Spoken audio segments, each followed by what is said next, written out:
కీర్తన గ్రంథము 45వ అధ్యాయాన్ని మనం ధ్యానిద్దాం అని మీకు తెలియచేయడం జరిగింది. ఈ 45వ కీర్తన కోరహు కుమారులు వ్రాసారని, ఈ కోరహు ఎవరు అనంటే మోషే కాలంలో మోషే మీద తిరగబడి దేవునికి వ్యతిరేకంగా బలులు అర్పించడానికి సిద్ధపడితే దేవుడు భూమి నోరు విడిచి వీళ్ళందరినీ కూడా సజీవంగానే సమాధి చేసి దేవుడు నాశనం చేశాడు. కోరహు, దాతాను, అబీరాము అనే ముగ్గురు కుటుంబాలు దేవునికి వ్యతిరేకమైతే వాళ్ళని సమాధి చేశాడు అని గతించిన వారంలో చూసాం. అయితే కోరహు దుర్మార్గుడే కానీ దేవునికి వ్యతిరేకంగా ఉన్నటువంటి వాడే, కానీ అతని కుమారులైతే దేవుని యందు భయభక్తులు కలిగిన వారు గనక వాళ్ళు ఒక దర్శనాన్ని చూసి ఈ 45వ కీర్తనలో ఈ కీర్తన వ్రాయడం జరిగిందన్నమాట. ఒక దివ్యమైన సంగతితో నా హృదయము బహుగా ఉప్పొంగుచున్నది, నేను రాజును గూర్చి రసించిన దానిని పలికెదను, నా నాలుక త్వరగా వ్రాయువాని కలము వలె నున్నది. ఒక దివ్యమైన సంగతి అని ఎందుకు చెప్తా ఉన్నాడు అని అంటే, ఈ విషయం అప్పటి వరకు ఎవ్వరూ దర్శించలేదు, చూడలేదు, ఎవరు కనుగొనలేదు. కానీ దేవుడు వీరి యొక్క విశ్వాసమును బట్టి దేవుడు ఈ కోరహు కుమారులైనటువంటి వారిలో ఎవరో ఒక ఆయనకి ఏం చేశాడంటే దేవుడు ఒక దర్శనాన్ని చూపించాడు. ఆ దర్శనం చూచిన వెంటనే ఇతని హృదయం ఉప్పొంగిపోయిందట. ఏమైందండి?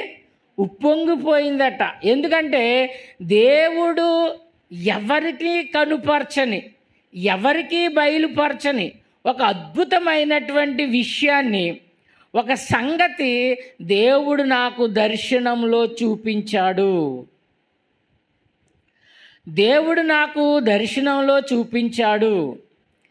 ఈ దర్శన భాగ్యాన్ని దేవుడు నాకు మాత్రమే బయలుపరిచాడు కనుక బయలుపరిచినటువంటి ఆ సంగతి నేను తెల్లారందే ఎవరో ఒకరికి చెప్పాలి, ఎవరో ఒకరికి తెలియజేయాలి. ఈ విషయాన్ని వారితో నేను పంచుకొని నా సంతోషంతో అతను కూడా సంతోషించేలాగా నేనేం చేయాలంటే త్వరగా దానిని నేను తెలియచేయాలని కంగారు పడతా ఉన్నాను. ఒకడికి కవిత్వం వచ్చినప్పుడు వాడు వెంటనే ఏం చేస్తాడంటే కలం తీసి రాస్తాడు. కవీశ్వరుడు ఎప్పుడు కూడా ఆ ప్రక్కన ఏముంటుందంటే పెన్నా కాగితం ఉంటుంది. అర్ధరాత్రి ఏదైనా వీడికి ఒకటి వచ్చిందనుకోండి, వెంటనే ఏం చేస్తాడంటే ఆ కవిత ఏదైతే వచ్చిందో వెంటనే వ్రాస్తాడనమాట. వ్రాసినప్పుడు అది ఉదయం, ఒకవేళ మనం ఒక్కోసారి మర్చిపోతాం, నాకు చాలా కళలు వస్తాయి కానీ ఉదయానికి ఏది గుర్తుండదు. చాలామంది కళ వచ్చిందనుకో భయపడతారు. ఏంటి ఇలా కళ వచ్చింది, దాని అర్థం ఏంటి అని అడుగుతారు. అర్థాలు నాకేమో తెలీదు. ఎందుకంటే ఎప్పుడు నేను కళ అనే దాన్ని ఎప్పుడు జ్ఞాపకమే ఉండదు. ఇలాగెళ్తే బస్ స్టాండ్ వస్తుంది అనిపిస్తుంది కళ్ళలో, కానీ ఎక్కడికో వెళ్ళిపోతాను ఆ కళ్ళలో. అలాంటి చెత్త కళలన్నీ వస్తాయి. మరి దానికి అర్థం ఉంటే ఉండొచ్చేమో కానీ నాకు తెలీదు. కానీ దేవుని విషయంలో అర్ధరాత్రి లేపి ఏదైనా ఒక సంగతి నాకు బోధిస్తే ఇక్కడ కోరహు కుమారులు ఎలా సంతోషించారో నేను కూడా అలాగే సంతోషించేవాడిని అన్నమాట. చాలా విషయాలు బాగా చదువుకుని పెద్ద పెద్ద సంఘాలు ఉన్నటువంటి వారికి తెలియని సంగతులు దేవుడు నాతో అనేకసార్లు రాత్రి కాలంలో లేపి మాట్లాడుతూ ఉన్నప్పుడు, మాట్లాడమంటే స్వరం కాదు, వాక్యము ద్వారా మాట్లాడుతూ ఉన్నప్పుడు పలానా వాక్యం చదువు, పలానా పేజీ చదువు అన్నప్పుడు రోజు చదివిన విషయమే, కానీ అందులో ఒక అద్భుతమైన సంగతి దేవుడు బయలుపరుస్తూ ఉండేవాడు. అందుకే మనం సమరయ స్త్రీని చూసాం, జక్కయ్యని చూసాం. సేవకులందరూ వీళ్ళ పాపాత్ములు అని అంటే మనము నీతిమంతులని తేల్చి చెప్పాం. ఇలా అనేక సంగతులు. ఈ అనుభూతి ప్రతి ఒక్కరికి ఉండాలంటే ఎలా ఉంటుంది? 8:30కి ప్రార్థన అంటే 9:30కి వస్తున్నాం. ఆసక్తి ఏది మనకు? మేము పని ముగించుకొని త్వరగా వెళ్ళి త్వరగా 4 వచనాలు చూసుకొని వెళ్ళి ఆ ప్రార్థనలో కూర్చుంటే నేను ముందెళ్ళాను కాబట్టి పాస్టర్ గారు నాకు ఒక అవకాశం ఇస్తాడని అలా ఆసక్తితో మేము పరిగెట్టాం. ప్రభుదాస్ గారి మీటింగ్స్ అంటే రాత్రి 1 గంట 2 గంటల వరకు వెళ్ళి ఆ వాక్యం వినేవాళ్ళం, అవన్నీ రాసుకునేవాళ్ళం, మళ్ళీ ఇంటికి వచ్చి ధ్యానం చేసేవాళ్ళం. సేవకుడు కాకముందే విషయం చెప్తున్నాను నేను, సేవకుడు అయిన తర్వాత కాదు, విశ్వాసిగా ఉన్నప్పుడే. అందుకే దేవుడు సేవకుడిగా ఎన్నుకున్నాడన్నమాట. అందుకని కోరహు కుమారులు ప్రార్థించినట్టుగా, కోరహు కుమారులు ఎదురు చూస్తున్నట్లుగా మనం కూడా ఏం చేయాలంటే దేవుని వాక్కు కొరకు మనం ఎప్పుడైతే ఎదురు చూస్తూ ఉన్నామో దేవుడు ఒక దివ్యమైన సంగతి కోరహు కుమారులు కాదు నీకు కూడా చూపిస్తాడనమాట. ఈయన అన్నాడు, ఒక దివ్యమైన సంగతి నా హృదయంలో బహుగా ఉప్పొంగుచున్నది, నేను రాజును గూర్చి రసించెదను. ఏ రాజు? యూదులకు రాజు అంటే ఎవరు? యేసు ప్రభు. సర్వలోకానికి రాజు యెహోవా. చూడండి, సర్వలోకానికి రాజు యెహోవా, యూదులకు రాజు యేసుక్రీస్తు. ఎప్పుడిది? ఇప్పుడు సర్వలోకానికి రాజు యెహోవా పరిపాలన చేస్తూ ఉన్నాడు. మనం అనుకుంటాం జగన్ ఓడిపోయాడు, చంద్రబాబు నెగ్గాడు అంటే ఎవరిది? నువ్వు వేసిన ఓటా? కాదు. దేవుని అధికారం ఎవరికి ఇవ్వాలి అని అనుకుంటే వారికి మాత్రం అధికారాలు వస్తాయి. ఇప్పుడు అసలు లోకాన్ని ఏలేదు ఎవరప్పుడు? రాజు ఎవరు? సర్వలోకానికి రాజు యెహోవా. రేపు యూదులు అని అంటే ఎవరు యూదులు? యేసు ప్రభు రక్తం చేత కడగబడి ఆయన రక్తము చేత మన పాపములకు పరిహారం పొంది బాప్తిసము ద్వారా ఆయనలా మనం చనిపోయి పాతిపెట్టబడి తిరిగి లేచినటువంటి వాడు ఎవరు? యూదులు. ఇప్పుడు మనం ఎవరు? యూదులు. ఏ యూదులు? పరలోక రాజ్యానికి సంబంధించిన యూదులం. ఇప్పుడు యూదులు ఉన్నారు, వాళ్ళు దేనికి? భూ సంబంధమైన యూదులు వాళ్ళు. మనము పరసంబంధమైనటువంటి యూదులం. ఎందుకంటే యోధా గోత్రంలో పుట్టిన యేసు ప్రభు ద్వారా మనము తిరిగి ఏం చేసాం? జన్మించాం. ఇప్పుడు తిరిగి జన్మించిన మన అందరం కూడా ఎవరు? యూదులు. ఇందులో మాలోళ్ళు లేరు, మాదిగోళ్ళు లేరు, చెట్టుబల్జీలు లేరు, కమ్మోళ్ళు లేరు. ఏ కులం ఉందా? ఉంటే నువ్వు క్రైస్తవుడు కాదు. ఉంటే నువ్వు ఇంకా ఎక్కడున్నా? లోకంలో ఉన్నావు, జన్మించలేదన్నమాట. ఎప్పుడైతే యేసు ప్రభు ద్వారా మనం యూదులమయ్యామో రేపు యూదులమైనటువంటి మనకు రాజు ఎవరు? యేసు ప్రభు. ఇప్పుడు యేసు ప్రభు రాజు. ఆ రాజును గూర్చి మాట్లాడుతూ ఉన్నాడనమాట. ఆ రాజు ఎవరో మనం మొన్న చూసాం, జకర్యా గ్రంథంలో చూసాం. తీయొద్దు, జకర్యా గ్రంథం 9:10 మనం చూసాం. అయితే ఇక్కడ ఏమంటున్నాడంటే ఆ రాజును గూర్చి నేను మాట్లాడుతున్నాను, వ్రాస్తున్నాను. ఒక సంగతి నాకు చూపించాడు ఆయనను గూర్చి. ఒక దర్శనంలో చూశాను నేను. ఆ సంగతి చూసినప్పటి నుంచి నాకు నిద్ర పట్టడం లేదు. ఇది ఎవరో ఒకరికి తెలియచేయాలి, వెంటనే ఇది ఒక గ్రంథంగా వ్రాయాలి, ఒక కవితగా రాయాలి అని ఏం చేశాడంటే వ్రాయడం జరిగిందన్నమాట. వ్రాయడం జరిగిన తర్వాత ఆయన ఏమంటున్నాడంటే, నరుల కంటే నీవు అతి సుందరుడివై ఉన్నావు, నీ పెదవుల మీద దయారసము పోయబడి ఉన్నది, కావున దేవుడు నిత్యము నిన్ను ఆశీర్వదించును. ఎవరిని ఆశీర్వాదం? ఎవరిని ఆశీర్వాదిస్తున్నారు చెప్పండి? యెహోవా యేసు ప్రభుని ఏం చేస్తున్నాడట? ఆశీర్వదించాడట. ఏదైనా యెహోవా చేతిలో నుండి రావాలి. ఇక్కడ ఆ విషయం చెప్తూ ఉన్నాడు. ఏమని? నిన్ను దేవుడు నిత్యము నిన్ను ఆశీర్వాద కారణంగా ఉంచాడు. ఏమిటి ఆ ఆశీర్వాదము అంటే, పాపములో ఉండి మరణానికి, అగ్నిగుండానికి వెళ్ళే ప్రతి వ్యక్తికి నీ రక్తం ఇచ్చి అతన్ని పరిశుద్ధపరిచి దేవుని యొక్క నిత్యరాజ్యంలో ఉండేటట్లుగా నిన్ను అలా ఆశీర్వదించాను. అందుకే ప్రతివాడు యేసునామమున ప్రార్థన చెయ్యాలి, యేసునామములో పాటలు పాడాలి, యేసునామములో మనము ఏం చేయాలంటే కృతజ్ఞతాస్తుతులు చెల్లించాలి.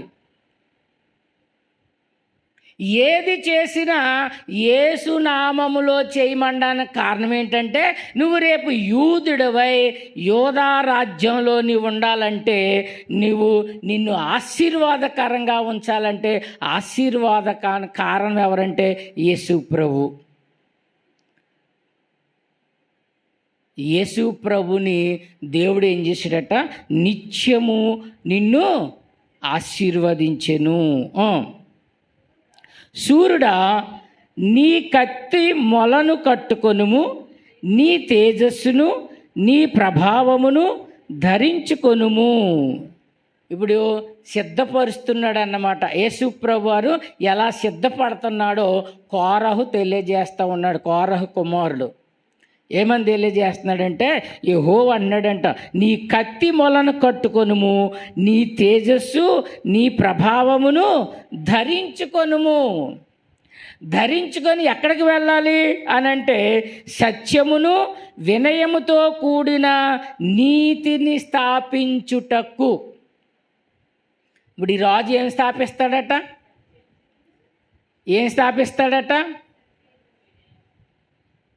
చెప్పాలి.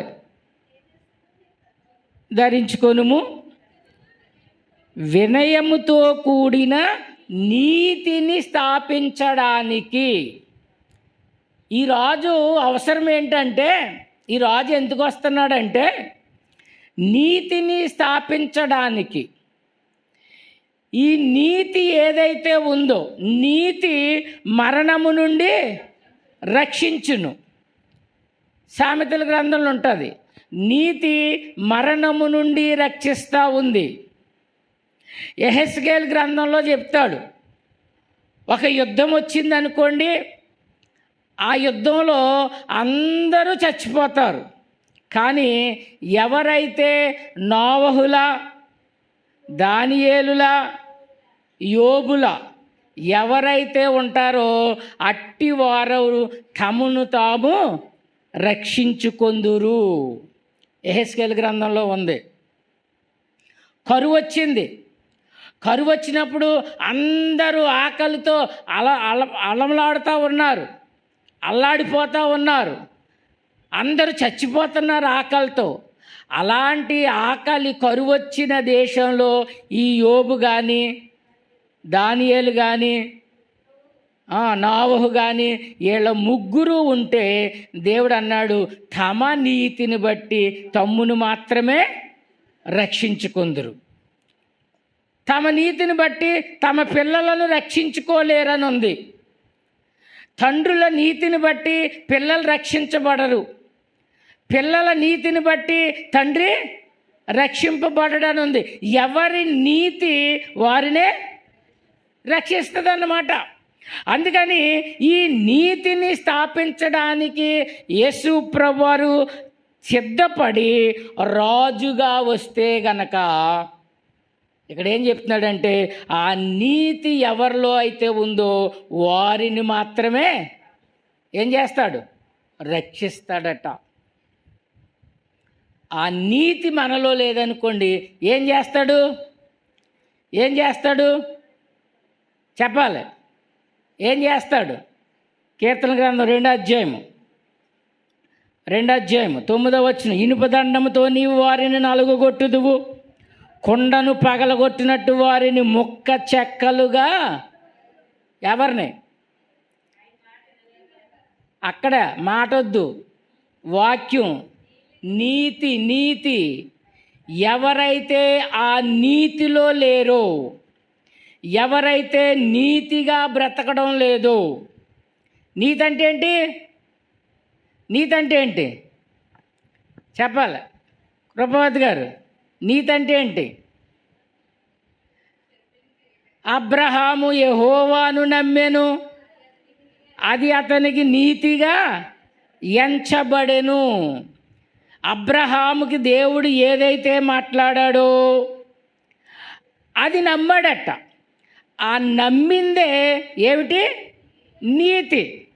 నిన్ను పరిశుద్ధంగా ఉంటే నీకు నిత్యరాజ్యం ఇస్తాను అని అన్నాడు. ఇప్పుడు అలా ఉంటే నిత్యరాజ్యం ఉంటే నీతిమంతులు. అది నీతిని స్థాపించడం అని అంటే. ఇప్పుడు ఆయన ఆ నీతిని స్థాపించడానికి వచ్చాడన్నమాట. వచ్చేసాడు. ఇది రాని క్రితంలో కోరహ కుమారులు చదివింది అని మనం తెలుసుకుంటున్నాం. అంటే చాలామంది పాత నిబంధనలో క్రీస్తున్నాడా, పాత నిబంధనలో క్రీస్తు కొరకు రాయబడి ఉందా అని చాలామంది ప్రశ్నలు వేస్తూ ఉంటారు. యేసు ప్రభువును గూర్చి పాత నిబంధనలో, ధర్మశాస్త్రంలో, కీర్తన గ్రంథంలో, ప్రవక్తల వచనాల్లో యేసు ప్రభువును గూర్చి వ్రాయబడి ఉంది. అంటే మనం చదవడం రాక, చదివితే దేవుని విషయాలు మనకు అర్థమవుతాయి అన్నమాట. ఇక్కడ ఏమన్నాడు? నీవు సత్యమును వినయముతో కూడిన నీతిని స్థాపించుటకు నీ ప్రభావమును ధరించుకొని వాహనమెక్కి బయలుదేరుము. నీతిని స్థాపిస్తాడట ఈ రాజు వచ్చి. ఏం చేస్తాడట? నీతిని స్థాపించడానికి వస్తున్నాడట. ఈ నీతిని స్థాపించడానికి వస్తున్నటువంటి రాజుని ఏమంటున్నాడంటే, నీ దక్షిణ హస్తము భీకరమైన వాటిని జరిగించుటకు నీకు నేర్పును, నీ బాణములు వాడిగలవు, ప్రజలు నీ చేత కూలుదురంటే చచ్చిపోతారండి. యుద్ధంలో కూలిపోయాడు అనుకోండి, ఏంటి దాని అర్థం? చనిపోయాడండి. అడిగో బాణం గుచ్చుకుంది అనుకోండి, తగలరాని చోట బాణం దిగింది అనుకోండి, ఏం చేస్తాడు? కూలిపోతాడు. అంటే ఇక్కడ దేవుడు ఏం చేస్తాడంటే, యేసు ప్రభుని రాజుగా ఈ భూమి మీదకు పంపించినప్పుడు ఈయన నీతిని స్థాపించడానికే ఈయన భూమి మీదకి రావడం జరిగింది. ఆ నీతి ఏంటంటే దేవుని యొక్క మాట ఆయన బోధిస్తూ ఉన్నప్పుడు ఆ మాట ఎవడైతే వింటాడో వాడు నీతిమంతుడు, విననిటువంటి వాడు అనీతిమంతుడు. అనీతిమంతుడైతే నువ్వు కూలిపోతావు. అంటే దేవుని మాట నువ్వు వినలేదు. యూదులు అన్నారు, నువ్వు చెప్పే మాట మేము విను అంటే, యేసు ప్రభువారు అన్నారు, నేను చేయు బోధ నాది కాదు, నేను చేస్తున్న బోధ నాది కాదు, తండ్రి నాకేదైతే బోధించి చెప్పాడో ఆ బోధనే మీకు నేను బోధిస్తున్నాను. ఎవడైతే దేవుని మాటకు లోబడతాడో వాడికి నా మాటలు అర్థమవుతాయి. అలా కాని వానికి ఆ మాటలు ఏమవ్వట, అర్థం కావట. అందుకే యూదులు సిలువేయడానికి కారణం ఏంటంటే వాళ్ళకి దేవుని మాటను యేసు ప్రభువారు వచ్చి బోధిస్తే ఆ బోధ వినలేకపోయారన్నమాట. ఏ చదువు లేకపోయినా ఇంత జ్ఞానంతో మాట్లాడుతున్నాడేంటి అని అంటున్నారు శాస్త్రులు పరిసయ్యులు అంటే దేవుని ధర్మశాస్త్రాన్ని అవసన పట్టినటువంటి వారు. అర్ధరాత్రి లేపిన ఏ గ్రంథం చెప్పమన్నా టకా చెప్తారన్నమాట. మనకులా తడుముకోరు, మనకులాగా స్టార్టింగ్ ట్రబుల్ లేదు వాళ్ళకి. అర్ధరాత్రి లేపు. ఎందుకని?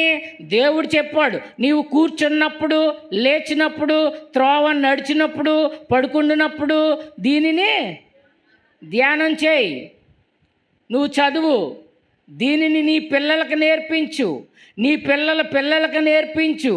3 తరాల వరకు బాధ్యత పెట్టాడనమాట. అందుకని వీళ్ళ ధర్మశాస్త్రాన్ని చాలా స్పష్టంగా తెలుసు. కానీ ఎవరి మాటలు అర్థమవుతలేదు? యేసు ప్రభు మాట్లాడే మాటలు అర్థమవడం లేదు. అప్పుడు ఆయన అన్నాడు, మీరు దేవుని యందు దేవుని నీతిలో ఉంటే నా మాటలు మీకు అర్థమవుతాయి. చాలామంది అన్నారు, నువ్వు దెయ్యం పట్టినోడివి అన్నారు, నువ్వు బెయల్జెబూలివి అన్నారు, రకరకాల పేర్లు పెట్టారు యేసు ప్రభువుకి. కానీ కొందరు మాత్రమే దేవుని మాట వినడం జరిగిందన్నమాట. ఇప్పుడు ఎవరైతే దేవుని మాట వినలేదో, చాలామంది అనుకుంటే ఇది నా మాట అనుకుంటారేమో. ఇది నా మాట కాదు, నన్ను నియమించిన వాని మాట. అందుకే ఎవ్వరికీ భయపడకుండా మనం వాస్తవమైనటువంటి వాక్యాలు బోధించడానికి మనం సిద్ధపడతా ఉన్నాం. ఎవడో రూపాయి ఇస్తాడని ఎప్పుడు ఆశపడి చూసిన దినాలు లేవు. ఎవరిని రూపాయి అడగలేదు నేను. అడిగితేనేమని చూశారు చాలామంది. ఎప్పుడు జగన్ ఇస్తానన్న 5,000 నేను వద్దని చెప్పాను. ఎందుకంటే నన్ను నియమించిన వాడు నన్ను పోషిస్తాడనే నమ్మకం నాకుంది. అందుకని ఇక్కడ ఏమన్నాడంటే, ఎవరైతే యేసు ప్రభు యొక్క బోధలకు లోబడడం లేదో వాళ్ళు ఏం చేస్తున్నారంటే, కూలుదురు. నీ బాణములు రాజు శత్రువుల గుండెలో చొచ్చును. దేవా, నీ సింహాసనము నిరంతరము నిలుచును. దేవాని ఎవరిని అంటున్నాడు? ఇప్పుడు కోరహు కుమారులు చెప్పాలి. కోరహు కుమారులు దేవా అని అంటున్నాడు. ఎవరిని 2 రకాలుగా చెప్తున్నారు. మీరు యేసుప్రభుని అంటున్నారు. అరుణ నువ్వు, మమత గారు మీరు, జానకిలాద నువ్వు యెహోవా. అవునా? అక్కడ మనం తెలుసుకోవాలన్నమాట. చిన్న లాజిక్ ఉంటుంది, అది మనం గ్రహించలేకపోతే తప్పుడు బోధలోకి వెళ్ళిపోతాం అన్నమాట. ఇప్పుడు సింహాసనం ఎవరిదని చెప్తున్నాడు ఫస్ట్ నుంచి ఆ అధ్యాయంలో? యేసు ప్రభువుని గురించే చెప్తున్నాడు కదా. సింహాసనం అంటే ఆయనదే, రాజు అని ఆయన చెప్పినప్పుడు రాజు సింహాసనానికి రాజుకి సంబంధం ఉంది. సింహాసనం అంటే రాజు ఉంటాడని, రాజు ఉన్నాడంటే సింహాసనం ఉంటుందని. ఇప్పుడు రాజుని అంటున్నాడు, దేవా నీ సింహాసనము నిరంతరము నిలుచును. ఇక్కడ చాలామందికి అర్థం కాదు. ఇక్కడ చాలామందికి మేధావులకి అర్థం కాక నీ దేవుడైన యెహోవా నేను తప్ప వేరొక దేవుడు నీకు ఉండకూడదు ఆజ్ఞ ఉంది. మరి ఇక్కడ యేసు ప్రభుని దేవుడా అని పిలుస్తున్నాడు కాబట్టి ఇప్పుడు ఎంతమంది దేవుళ్ళు అయ్యారు? 2 అయ్యారు.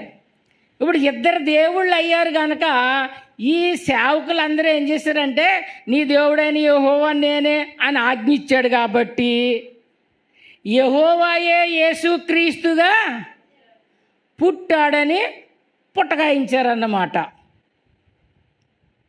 సరిపోతుంది కదా, అలా వాక్యం సరిపోద్ది, చెప్పడానికి బాగానే ఉంటుంది. ఎందుకంటే అది కరెక్ట్గానే కనబడుతుంది. ఎందుకంటే వాక్యం ఉంది అక్కడ. నీ దేవుడైన యెహోవా నేను తప్ప వేరొక దేవుడు నీకు ఉండకూడదని ఆజ్ఞ అది. మరి ఆజ్ఞ ఉన్నప్పుడు యేసుప్రభుని కోరహ కుమారులు దేవా అని యేసుప్రభుని అంటున్నారంటే అప్పుడు దేవుళ్ళు ఎంతమంది? 2 అయిపోరు. అప్పుడు ఆ వాక్యం తప్పు అయిపోద్ది. ఇప్పుడు ఆ వాక్యం సరి చేయాలంటే పకోడీ పొట్లం కట్టేయడమే, ఆయన్ని ఇన్ని కలిపి ఆయనే ఈయన అంటే సరిపోయింది. అప్పుడు నువ్వు ఎక్కడికి వెళ్తావు? నీ విశ్వాసం లోపం ఉంది, ఎక్కడికి వెళ్తావు? నరకానికి వెళ్తాం. అది తెలుసుకోవాలి. అందుకే దావీదు భక్తుడు అన్నాడు, దివారాత్రులు దానిని ధ్యానిస్తేనే అర్థమవుతుంది. నీకు ఒక విషయం అర్థం కానప్పుడు, అక్కడ నీకు తెలియనప్పుడు నువ్వు మోకరించి ప్రార్థన చేసి, దేవా ఈ వచనం నాకు అర్థం కావడం లేదు, అక్కడ చూస్తే వాక్యం అలాగుంది, ఇక్కడ చూస్తే వాక్యం ఎలాగుంది, దీనిని ఎలా నేను బోధించాలి అని నువ్వు ఎక్కడ ప్రార్థన చేయాలి? దేవుని దగ్గర ప్రార్థన చేయాలి. ఆ పాస్టర్ గారి దగ్గరికి ఈ పాస్టర్ గారి దగ్గరికి పరిగెట్టాల్సిన అవసరం లేదు. సేవకుడు అయితే అదే పని చేయాలి. కానీ ఇప్పుడు సేవకులు ఏం చేస్తున్నారంటే శనివారం రాత్రి టీవీ ఎదురుగుండా కూర్చుంటాడు, ఏయో 2-3 ప్రసంగాలు వస్తాయి, కాగితం మీద రాసేసుకుంటాడు, వస్తాడు, ఒక అరగంట బోధించేస్తాడు, పోతాడు. అది కాదు సేవ అంటే. నువ్వు కష్టపడాలి. 6 దినాలు నీకు ఎందుకు ఇచ్చాను రా అంటే ఆ 7వ దినాన్ని వాళ్ళు ఇచ్చే కానుకలు తినేసి బలిసిపోమని కాదు. 6 దినాలు నీకు ఎందుకు ఇచ్చానంటే ధ్యానం చేయి, వాక్యాన్ని ధ్యానం చేయి. రేపు ఆదివారం నువ్వేం చెప్పాలనుకున్నావో ఆ వచనం మీద ధ్యానం చేయి, ప్రార్థన చేయి. నీకు అర్థం కాకపోతే ప్రార్థన చేయి, నేను నీకు బోధిస్తాను. సేవకులు అలా చేస్తున్నారా? మరి సేవకులు అలా చేస్తున్నారా? నాకు 4 అంతస్తుల బిల్డింగ్ ఉందనుకోండి, ఒక కారు ఉందనుకోండి, బ్యాంక్ నుండి ఒక 10 లక్షలు ఉందనుకోండి, నేను వాక్యం చదువుతానా? ఏం చదవను. మళ్ళీ ఆదివారం వచ్చేసరికి ఇంకొక 50,000 కొనుకొస్తుంది, 10 లక్షలకే 10,50,000 పెరుగుతుంది నాకు ధనం. ఇంకెందుకు చదువుతాను? కానీ ఇక్కడ పెరుగుతుంది, కానీ ఆ ధనం అక్కడ పెరగదు. అక్కడ పెరగాలి అంటే నువ్వు సేవకుడుగా నీకు ఒక సంఘాన్ని అప్పగించాడు. పేతురుతో అన్నాడు, ఇదిగో పేతురు, నేనంటే నీకు ఇష్టమేనా? నువ్వు నన్ను ప్రేమిస్తున్నావా అంటే, ప్రభువా నేను ప్రేమిస్తున్నాను, అది నీకే తెలియను అన్నాడు. అయితే నా గొర్రెలను కాయుము. మళ్ళా 2సారి అన్నాడట పేతురు, నువ్వు నన్ను ప్రేమిస్తున్నావా అంటే, ప్రేమిస్తున్నాను ప్రభువా, నీకే తెలుసు అన్నాడట. అయితే నా గొర్రెలను మేపుము. 3సారి అన్నాడట. మళ్ళా 3సారి వస్తే సిరాకు రాదండి. అడిగిన మాట 2సారి అడిగితేనే సిరాకు. 3సారి అడిగేసరికి పేతురు అన్నాడంట, అది నీకే తెలుసు ప్రభువా అన్నాడట. అయితే నా గొర్రెలను కాయుము. నీకొక సంఘాన్ని ఇచ్చాడంటే ఆ సంఘాన్ని ఏం చేయాలి? కాయాలి, మేపాలి. ఇప్పుడు నేను ఇంటికి వెళ్ళిన వెంటనే మా ఆవిడ నాకు వేడివేడిగా అన్నం పెట్టాలంటే ఏం చేయాలి? అక్కడ పని చేయాలి. ఉల్లిపాయలు చూసుకోవాలి, పచ్చిమిరకాయలు చూడాలి, నూనె ఉందో లేదు చూడాలి, ఆ మాంసం కడుక్కోవాలి. అంత పని చేస్తే అప్పుడు నేను వెళ్ళగానే కంచంలో వేడివేడిగా ఓ ముద్ద వస్తుంది. మరి మీకు నేను పెట్టాలంటే శనివారం వరకు పడుకుని ఆదివారం వచ్చి నేను ఏం వండి పెడతాను మీకు? అందుకని ఏదోటి వండి పాడేస్తానన్నమాట. అప్పుడు ఎలా ఉంటుంది అది? నేను సరైన వాక్యం చెప్పలేదనుకోండి, ఈ అమ్మాయి ఎలాగుందంటే చాలా బాగా చెప్పారు అయ్యగారు అంటారు అంతే. కానీ అందులో ఏం లేదు, రుచి లేదు. అందుకని సేవకుడు సోమవారం నుండి శుక్రవారం వరకు రోజుకు 1 గంటో 2 గంటలో 3 గంటలో ఆ గ్రంథంని ధ్యానం చేస్తూ అర్థం కానప్పుడు దేవుణ్ణి అడుగుతూ ప్రార్థన చేస్తే నీకు చాలా స్పష్టంగా ఇస్తాడన్నమాట వాక్యాన్ని. అందుకని చాలామంది ఏమనుకుంటున్నారంటే దేవా అన్నాడు కాబట్టి యెహోవాయే యేసుక్రీస్తుగా వచ్చాడని త్రిత్వాన్ని బోధిస్తూ ఉన్నారు. తర్వాత ఆ విషయం చూద్దాంలే ఎప్పుడైనా. నీ సింహాసనము నిరంతరము నిలుచును, నీ రాజదండము న్యాయార్థమైన దండము. ఈయన పరిపాలనలోకి వచ్చేసరికి రాజ్య పరిపాలన ఎలా ఉంటుందట? న్యాయబద్ధంగా ఉంటుందట, అన్యాయం ఉండదట. ఇప్పుడు న్యాయబద్ధం అంటే దేనిని బట్టి చూస్తాడు? నీకు ఇచ్చిన గ్రంథాన్ని బట్టి. ఈ గ్రంథాన్ని బట్టి నా రక్తం ఇచ్చి నిన్ను కొన్నాను, నీ పాపానికి పరిహారం చెల్లించాను, నిన్ను పరిశుద్ధుడిగా ఉండాలన్నాను, ఇదిగో నా బోధలు ఇచ్చాను, ఇదిగో నా సేవకుడిని నిలబెట్టి ఆదివారమో శుక్రవారమో నీకు బోధిస్తూ ఉన్నాను. ఉన్నప్పుడు ఆ బోధ ప్రకారంగా నీవున్నావా? ప్రశ్న వేస్తాడనమాట. అది న్యాయమైన దండం. నేను పాస్టర్ గారిని ఒక 100 మందిని రక్షించాను, ఒక 5 సంఘాలు కట్టాను అనుకోండి. ఇప్పుడు నన్ను ఏం చేస్తాడు? ఆ ప్రశ్న నాకు వేస్తాడు.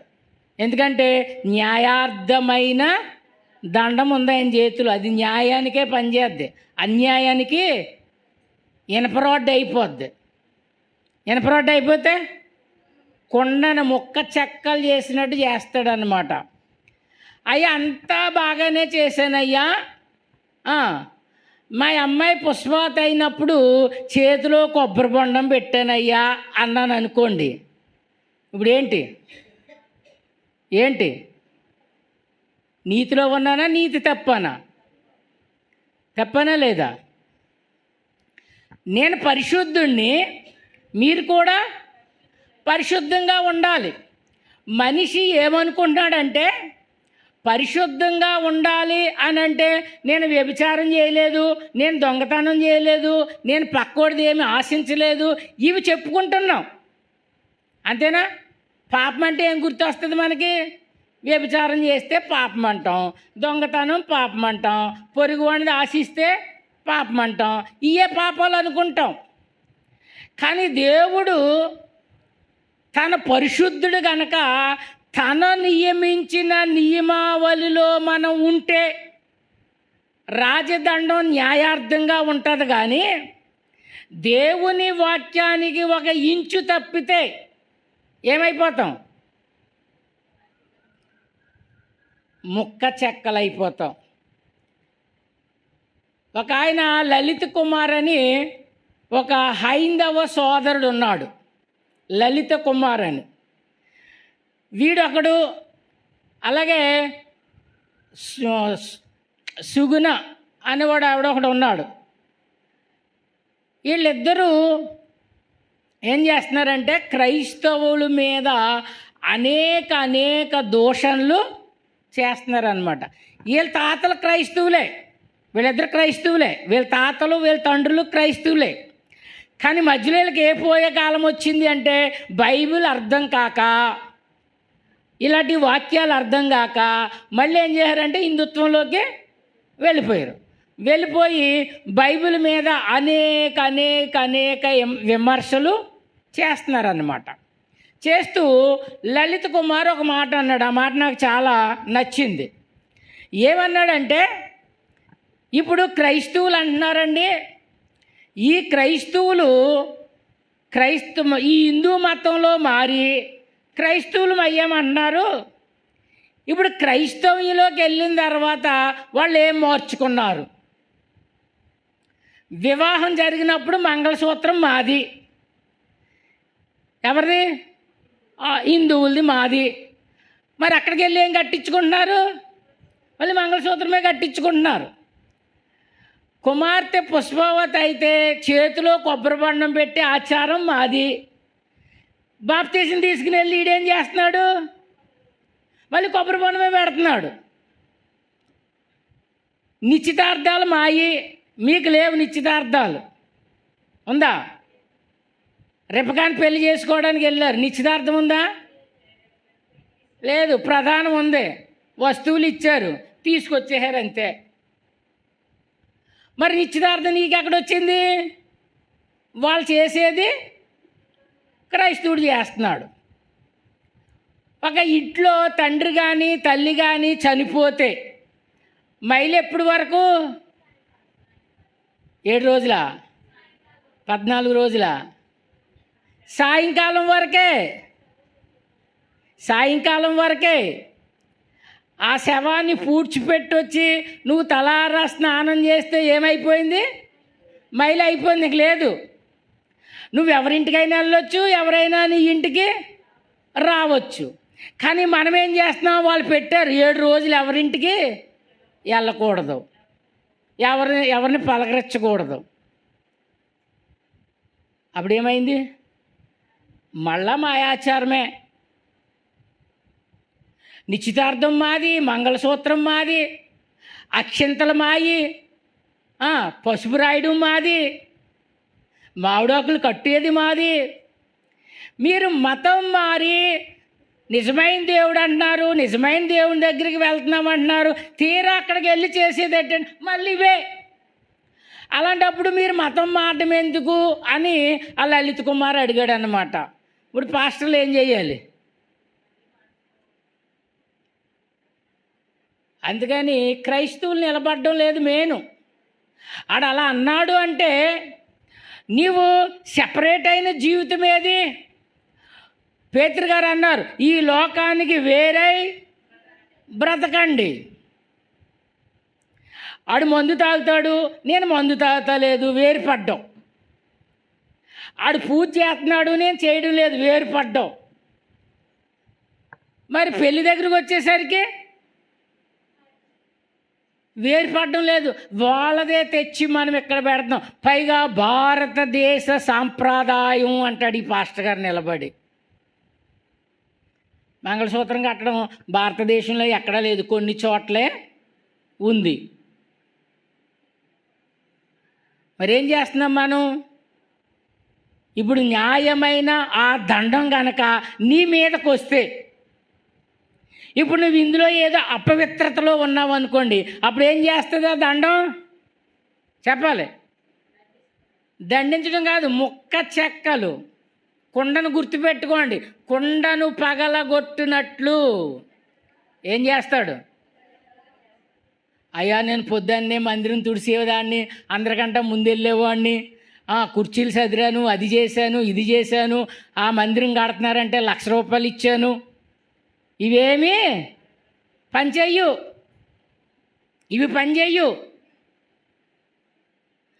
ఎందుకోనంటే ఒక నియమాన్ని నియమించాడు, వాటి ప్రకారంగా ఏం చేయాలంటే మనిషి ఉండాలన్నమాట. చూడండి ఒకసారి 148వ కీర్తన, 148వ కీర్తన 6వ వచనం చదవండి. ఆయన వాటిని నిత్య స్థాయువులుగా స్థిరపరిచి ఉన్నాడు, ఆయన వాటికి కట్టడ నియమించెను, ఏదియు దానిని అతిక్రమింపదు. ఏం చెప్తున్నాడు ఇక్కడ? ఆకాశమును గూర్చి, భూమిని గూర్చి, సముద్రమును గూర్చి అలా మాట్లాడుతూ సూర్యచంద్రులను గూర్చి, నక్షత్రాలను గూర్చి, వీటన్నిటిని గూర్చి ఆయన చెప్తున్నాడు, ఆయన వాటిని నిత్య స్థాయువులుగా స్థిరపరిచి ఉన్నాడు, ఆయన వాటికి ఏం నియమించాడట? కట్టడా. సముద్రానికి ఒక కట్టడ నియమించాడట. ఏమని? ఇదిగో నీకు పొలిమేర ఇక్కడ వరకేస్తున్నాను, ఇది దాటి నువ్వు బయటకు. ఎప్పుడైనా కాకినాడ ములిగిందా? సముద్రం ఉంది కదా అక్కడ. కాకినాడ ఎప్పుడైనా ములిగిందా? విశాఖపట్నం ఎప్పుడైనా ములిగిందా? సముద్రం కనుక పొంగితే మొత్తం విశాఖపట్నం దగ్గర నుంచి రాజమండ్రి వరకు కొట్టుకోవాల్సిందే. ఎన్ని నదులు నీరు వెళ్తుందండి అందులోకి? ఎన్ని నదులు నీరు ఆ సముద్రంలోకి వెళ్ళినా అది ఆగేత వరకే. మరి ఈ నీరంతా ఏం చేస్తుందో తెలీదు. ఏం చేస్తుందంటే దేవుని కట్టడ ప్రకారం ఎంత నీరు వచ్చినా అది దాటి బయటకు రావడం లేదు. దానికి ఒక కట్టడ ఉంది.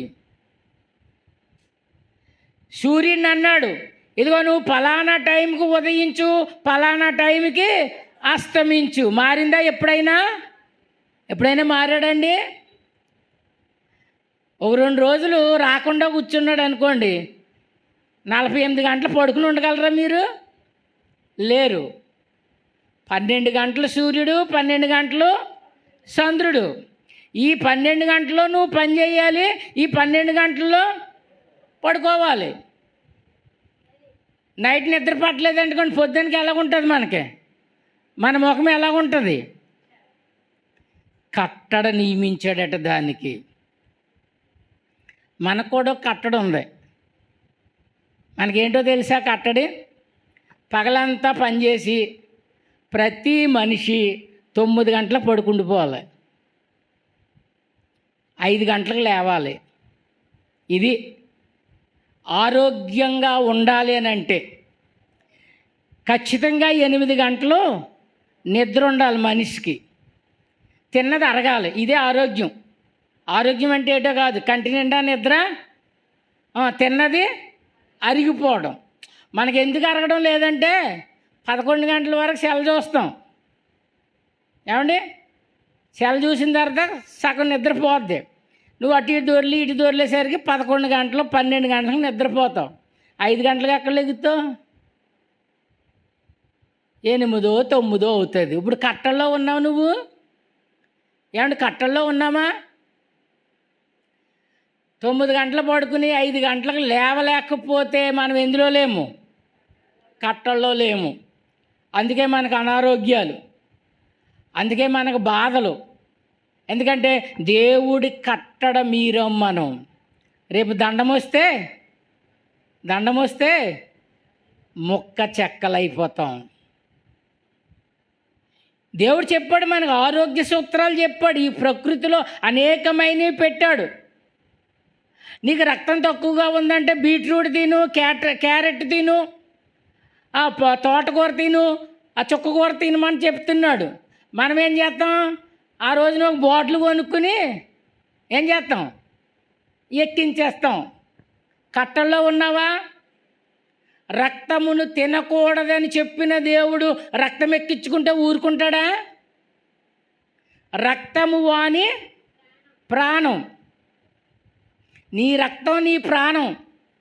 నీ కొరకు ఆయన ప్రాణం పెట్టి నీ ప్రాణాన్ని రక్షిస్తే నీ ప్రాణప్రదమైనటువంటి రక్తాన్ని ఏదో తాగుబోతోడికి ఇచ్చేస్తున్నావు బతికించడానికి. ఏమైపోయావు? కట్టలో ఉన్నామా? కట్టడ మీరం. రక్తం పెరగడానికి తోటకూర ఇచ్చాడు దేవుడు, ఆకుకూరలు ఇచ్చాడు.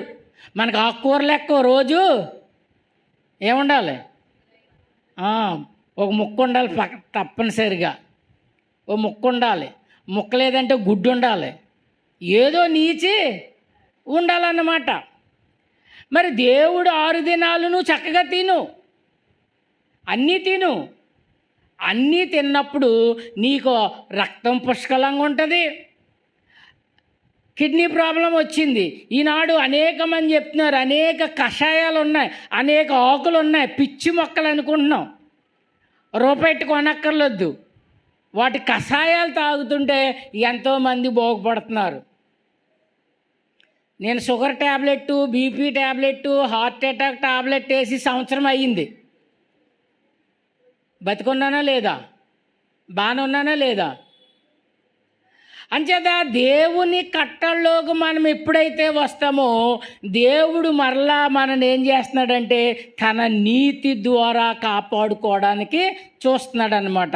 మనం అలా చేయకుండా ఏం చేస్తున్నామంటే మన ఇష్టానుసారంగా, అదిగో ఆ పెద్ద ఆయన చెప్పాడు, ఈ పెద్ద ఆవిడ చెప్పింది, అదిగో మా పెన్నమ్మ చెప్పింది అని పరిశుద్ధంగా ఉండవలసినటువంటి మనలోనికి అన్యాచారాలు మనలో ప్రవేశిస్తున్నాయి. మనం అపవిత్రులం అయిపోతూ ఉన్నాం.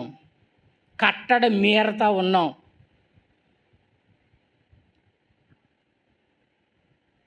దేవా, నీ సింహాసనము నిరంతరము నిల్చును, నీ రాజదండము న్యాయార్థమైన దండము. నీవు నీతిని ప్రేమించి భక్తిహీనులను ద్వేషించుచున్నావు. ఎవరు? యేసు ప్రభువే. అక్కడ నీవు నీవు నీవు అన్న ప్రతి చోట యేసు ప్రభుని గూర్చే మాట్లాడుతున్నాడు. ఎవరు? కోరహు కుమారులు చూస్తున్నారు, దర్శనం చూస్తున్నారు. నీవు నీవు అన్న ప్రతిసారి యేసు ప్రభు కనబడుతున్నారు వాళ్ళకి. నీవు నీతిని ప్రేమించి, ఎందుకు వచ్చాడు భూమి మీదకి? నీతిని స్థాపించడానికి వచ్చాడు. ఆ నీతిని ఎవరైతే ఆ నీతిలో ఉంటారో ఆ నీతి గలవారిని ఏం చేస్తాడు? ప్రేమిస్తున్నాడు అన్నమాట. ప్రేమించి భక్తిహీనతను ద్వేషించుచున్నావు.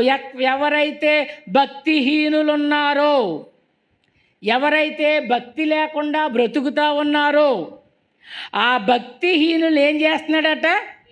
ద్వేషించడం అంటే ద్వేషించాడు అనంటే నిన్ను నిత్య నరకాగ్నికి సిద్ధపరిచాడని. ఇంక నీకు మార్పు రానివ్వడు, నువ్వు మారు మనసు పొందలేవు.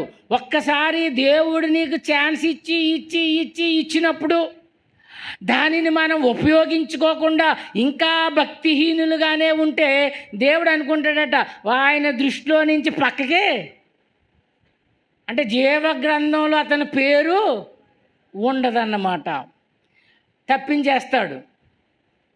ఏసావు ఆశీర్వాదము పొందగోరి ఏం చేశాడట? కన్నీళ్లు విడుచుచు ప్రార్థన చేస్తూ ఉన్నాడట. దేవుడిచ్చిన యోగ్యతను పోగొట్టుకొని జ్యేష్ఠత్వపు అనే హక్కును అతడు ఏం చేశాడంటే నిరాకరించిన కారణంగా భ్రష్టుడైపోయాడట. ఇప్పుడు ఆ ఆశీర్వాదం కావాలి. యాకోబుని చూశాడు, యాకోబు ఆశీర్వాదం చూశాడు. అయ్యో, ఆ ఆశీర్వాదం నాదే కదా, ఆ ఆశీర్వాదంలో నేను ఉండాలి. అలాంటి నన్ను నేను ఎప్పుడైతే దానిని తృణీకరించానో ఆ ఆశీర్వాదం వాడు కొట్టేశాడు. ఇప్పుడు ఆ ఆశీర్వాదం నాకు కావాలి ప్రభువా అని కన్నీరు కార్చి రోదన చేస్తూ ఏడుస్తూ ప్రార్థన చేస్తూ ఉన్నాడట. చూస్తారన్నమాట. హెబ్రీలకు రాసిన పత్రిక 12 అధ్యాయము 16వ వచనం. ఒక పూట కూటి కొరకు తన జ్యేష్ఠత్వ హక్కును అమ్మివేసిన ఏసావు వంటి భ్రష్టుడట. ఎందుకు భ్రష్టుడు? దేవుడిచ్చిన ఆశీర్వాదాన్ని కాలదనుకుంటున్నాడు. మార్పు లేకుండా, మారు మనసు లేకుండా మనం కూడా అలాగే ఉంటే ఏసావు లాంటి బ్రతుకే మనకు కూడా వస్తుంది. జాగ్రత్త. దేవుడు చూస్తున్నాడు. నీకు అవకాశం ఇస్తున్నాడు. ఏసావుకి అవకాశం ఇచ్చాడు, ఉపయోగించుకోలేకపోయాడు. చిక్కుడుగాయలు కూరలో పడిపోయాడు. మనం ఒక మందులో పడిపోతున్నామేమో, ఒక తిండిలో పడిపోతున్నామేమో, ఒక స్త్రీలో పడిపోతున్నామేమో, ఒక పురుషుల్లో పడిపోతున్నామేమో. మనం కూడా అలా ఉంటే దేవుడు అంటున్నాడు, అక్కడ ఏమంటున్నాడంటే అమ్మివేసిన ఏసావు వంటి భ్రష్టుడైనను వ్యభిచారి అయినను ఉండునేమో అని జాగ్రత్తగా చూసుకొనుడి.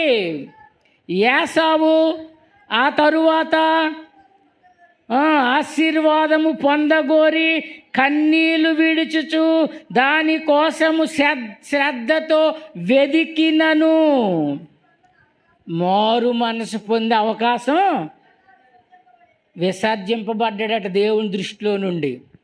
జాగ్రత్త సుమా. వాక్యం వింటున్నటువంటి మనము చాలా జాగ్రత్త పడాలి సుమా. నేను వాక్యం చెప్తున్నాను, నాలో ఏదైనా చెడు ఉద్దేశం ఉంటే దేవుడు నన్ను ఏం చేస్తాడు? విసర్జిస్తాడు. నీలో ఉంటే నిన్ను విసర్జిస్తాడు. విసర్జిస్తే నీ పని ఏమిటి అంటే నిత్య నరకాగ్ని. ఏసావు ఎంతో ప్రార్థన చేసాడట, శ్రద్ధగా వెదికాడట. మన బ్రతుకు అలాగ అయిపోద్దేమో. జాగ్రత్త సుమా. ఆయన న్యాయమైన దండం ముందు మనందరం నిలవబడాలి. నిలవబడినప్పుడు ఎవరిలో అయితే ఆ న్యాయం కనబడలేదో, ఆ నీతి కనబడలేదో, ఇనప దండంగా మారి అగ్ని రూపాన్ని దాల్చి అగ్నిగుండంలో పడేస్తాడు. అప్పుడు ప్రేమామయుడు, కరుణామయుడు, దయామయుడు ఈ సినిమాలు ఏమీ పనిచెయ్యు. జాగ్రత్త సుమ. భక్తిహీనులను ద్వేషించుచున్నాడు. ఏమిటి భక్తిహీనత? ఓ పాస్టర్ గారు ఆ భార్యతో చెప్పాడట, మనం ముగ్గులు వేయకూడదు, కల్లాపు వేయకూడదు, ముగ్గులు వేయకూడదు అని చెప్పాడట. నీ మాట వినేదేటి అని ఏం చేసింది? ముగ్గులేత్తం మొదలెట్టింది.